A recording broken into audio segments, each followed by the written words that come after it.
Hi, I'm Charlie Daniels. Welcome to More Than the Music. You know, the early days of gospel music saw plenty of talented singing groups deliver the message of God's love to people all over America. And one of the first groups to make it big and stay that way was the LeFevres family. Sing me a song about Jesus. Sing me a song about His love. For nearly 6 decades, Eva Mae LeFevre, her husband Urias, and his brother Alphas made beautiful music together. And over the years, their down-home country sound earned them numerous Grammy nominations and Dove Awards. But the LeFevres were more than just a talented group of musicians. They were trendsetters. When other gospel quartets wouldn't dream of having a female MC, the LeFevre family figured the best one to be in the spotlight would be the person who's most comfortable there. And in their case, that person was Eva Mae. God's calling on Eva Mae's life began at an early age. Her father was a church planter who traveled from town to town bringing people together in brand new congregations. And because a big part of his ministry was music, the talents of his young daughter were put to good use. She started playing the organ, piano when she was 4 years old, which was real unusual. I think it came natural with her. She took very few lessons and she just learned from hearing. Anything she would hear, she could just sit down and play it. It was really quite amazing. She sat on her daddy's knees, he'd pump the organ, she'd play. 4, 5, 6 years old in church. And she was traveling with him by the time she was 7, 8 years old. With the kind of preaching her daddy was doing, there was no guarantee that there'd always be an instrument for Eva Mae to play. But that didn't stop the little girl from making music. Daddy was poor. We just didn't have anything. So he would go to little churches and speak when they would let him, and he would have street meetings, and he'd put me on a box, orange crate or something, and get me to singing and join the crowd. And then he'd preach and take a little collection, and that's the way we lived for many years. When I needed new shoes, I would say, Daddy, let's go have a street meeting so I can get a new pair of shoes. This spirited little girl from South Carolina was obviously destined for a musical career, but she never dreamed how it would come about. A couple of 100 miles away in Smithville, Tennessee, a young man named Urias LeFevre had formed a quartet with his brother Alphas and 2 friends they'd met at Bible school. After singing together for a few years, the group received an invitation from Eva Mae's father to sing at their church. From the moment the concert started, destiny took over. Daddy had the LeFevres into our church when I was a little girl, about 12. My husband-to-be was in that group.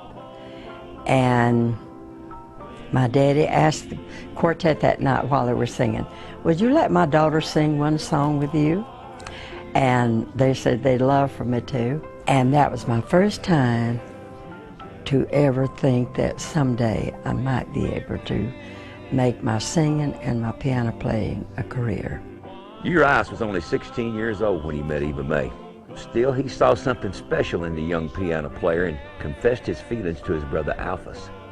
He told Alphas after that first time when she was a kid, he said, that's my wife, that's the woman I'm going to marry when she grows up. And they did. When she was 17 years old, they got married. Urias and Eva Mae tied the knot in 1934, 1 month after her 17th birthday. And talk about a match made in heaven. Eva Mae fit right in with the musical LeFevres. It didn't take long for her own unique musical style to shine through. Check out Eva Mae's flashy piano playing in this instrumental version of I'll Walk with Jesus.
No doubt about it, Eva Mae LeFevre was what you might call a sugar stick. That's Southern talk for a natural-born star, but life in the spotlight wasn't always a piece of cake for this Southern girl. In fact, sometimes it brought nothing but trouble. And I'll tell you about it when More Than the Music returns. So you just sit there.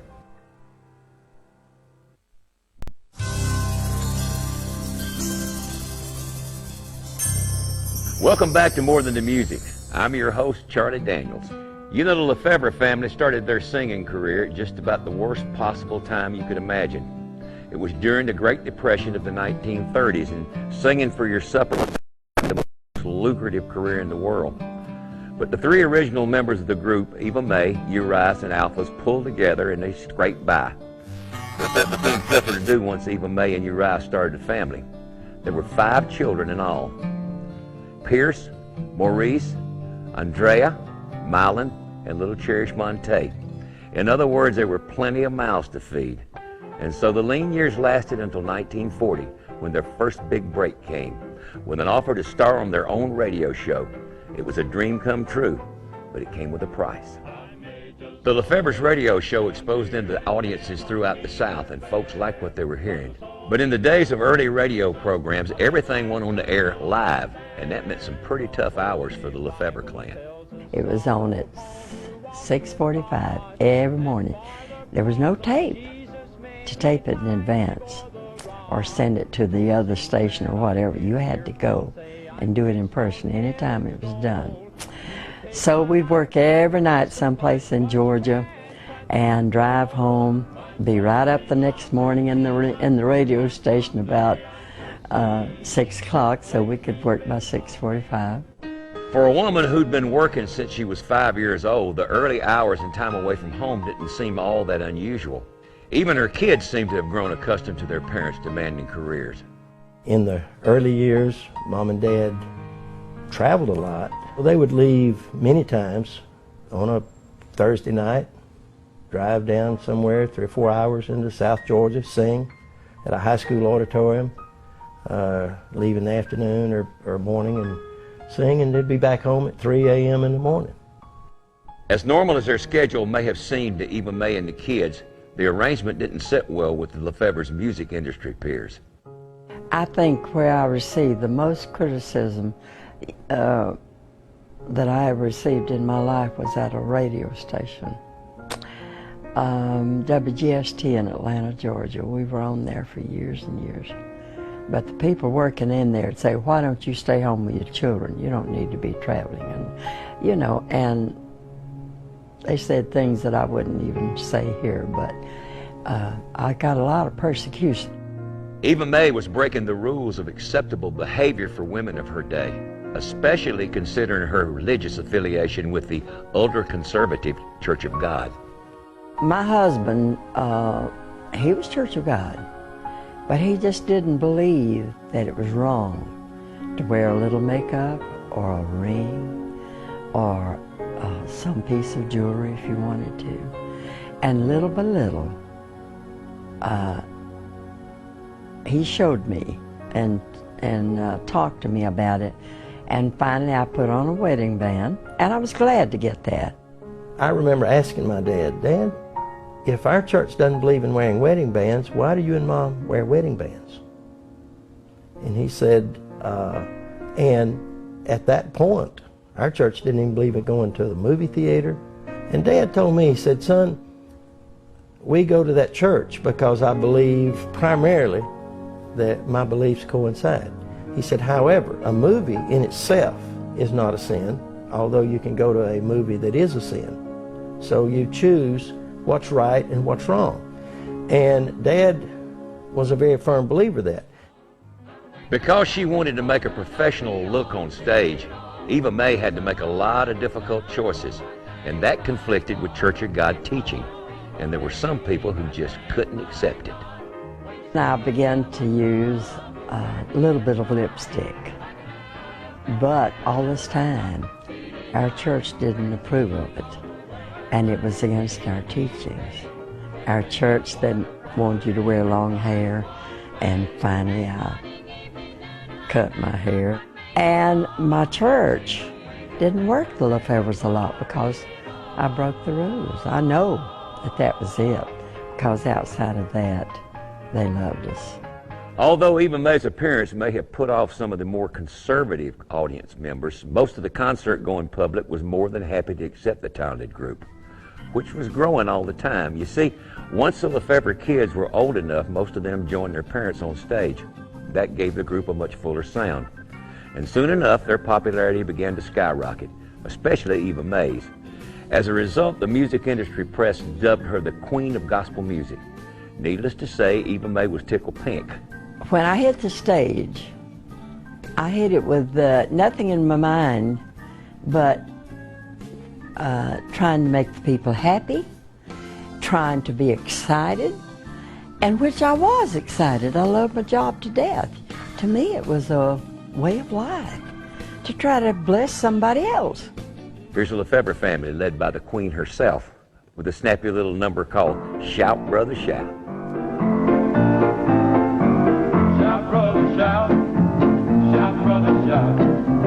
When you get that feeling, shout, brother, shout. Look the world right in the eye. Send them up that home on high. When you get that feeling, shout, brother, shout.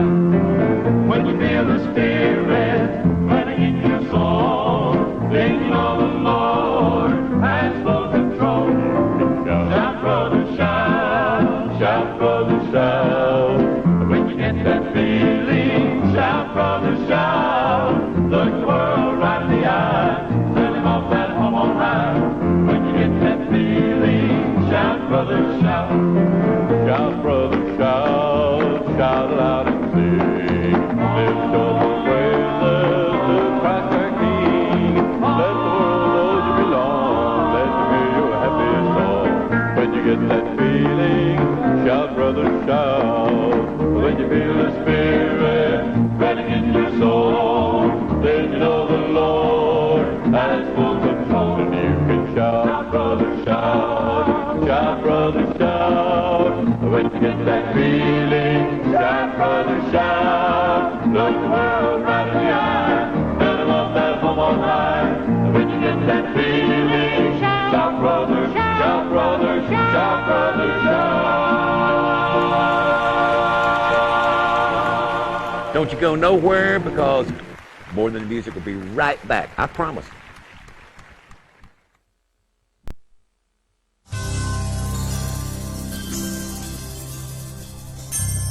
Whether you're singing gospel music, country music, or rock and roll, one thing's always true.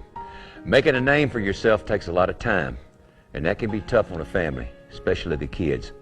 In the case of the LeFevres, their youngest son, Mylon, took it the hardest. Extremely headstrong and incredibly talented, Mylon needed lots of love and attention, something that Uriah's and Eva Mae's concert schedules simply didn't allow for. Feeling neglected, Mylon broke away from the family business and made a name for himself in the world of rock music. Unfortunately, he picked up some bad habits along the way.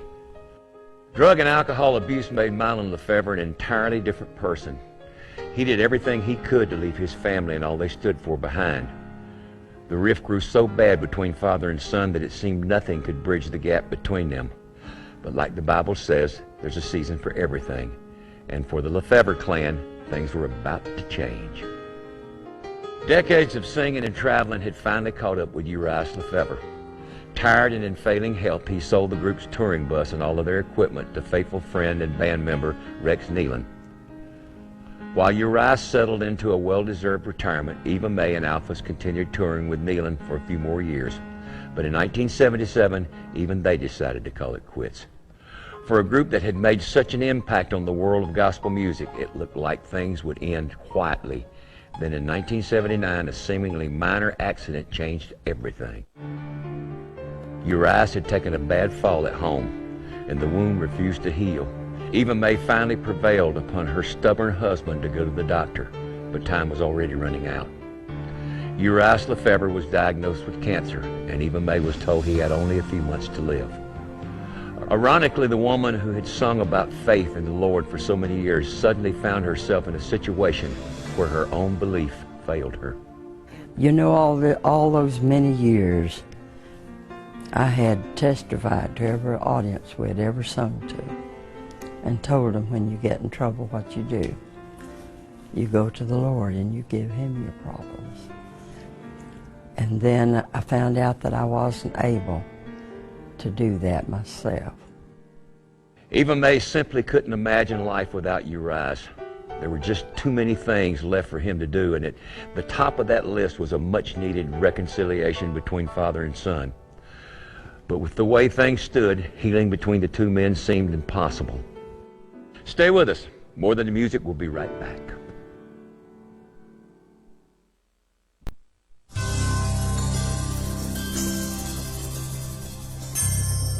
The last thing Mylon LeFevre wanted was to meet with his dad.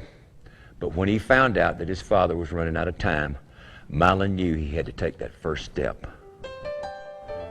When Daddy was dying of cancer in '79, you know, I was really stoned. I was in rock and roll, and I went to the hospital to see him. Out of guilt, I guess, because we didn't even like each other. I loved him, but I didn't like him. The shadow of death gave God the perfect opportunity to break down the walls that had been built between Urias and Mylon. Dad asked me to read the Bible to him. He never asked me anything like that before. And I started reading the Bible, man. I just started weeping. Didn't want him to see me crying. I'd only seen, my dad only cried twice in front of me my whole life. He just started weeping. He said, "Son, I hadn't been a very good daddy." He said, I was too hard on you. And I tried to teach you what was right, but I didn't live it in front of you. And he asked me to forgive him. And I asked him to forgive me for being such a rebellious, you know, hard-headed kid. Mylon mended fences with Urias. It was just in the nick of time. Only a few days later, the LeFevre patriarch died with his loving wife by his side. He passed away about 10 that morning. I was by myself, and the nurse came in and said, "I'm going to stay with you." She saw what was happening. Eva Mae's heart was broken, but during her hour of greatest tragedy, her faith began to grow. For the first time in her life, Eva Mae turned all her worries over to God, including the fate of her wayward son, Mylon. And when she did, something miraculous happened. Her prodigal son decided to return home. At a Christian rock concert, Mylon LeFevre experienced the miraculous touch of God's healing hand. He was delivered from his drug addiction and left his old life behind. Now he's back singing for the Lord in his own special way. And Eva Mae, she's learned life's most important lesson. Trust in God no matter what. No matter what the circumstances. He'll never let you down.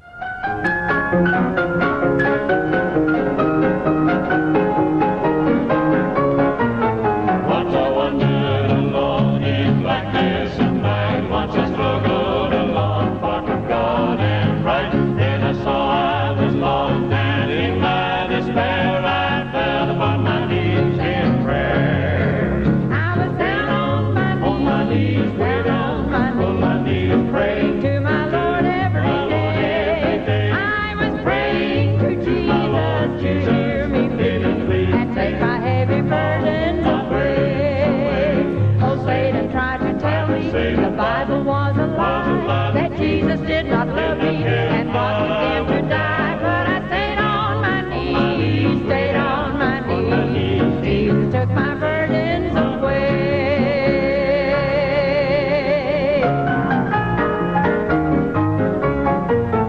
I had fallen so low in sin and in shame that it seemed almost hopeless to trust His name. But I lifted my voice and cried in despair, and Jesus heard my humble prayer. I was down on my knees, praying to my Lord every day. I was praying to Jesus to hear me plead and take my heavy burdens away.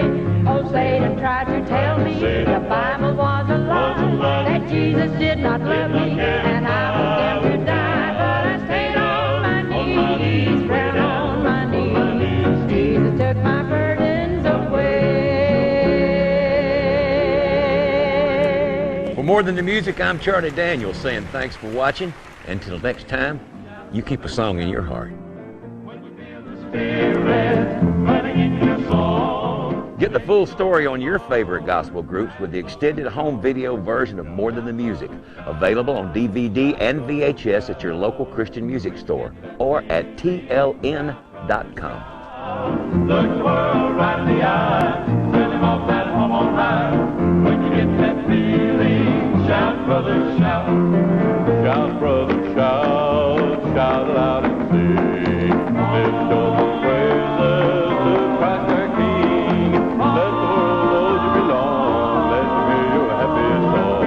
When you get that feeling, shout, brother, shout. When you feel the Spirit dwelling in your soul, then you know the Lord has full control, and you can shout, brother, shout, brother, shout. When you get that feeling, shout, brother, shout. Look the world right in the eye, tell them off that home on high. When you get that feeling,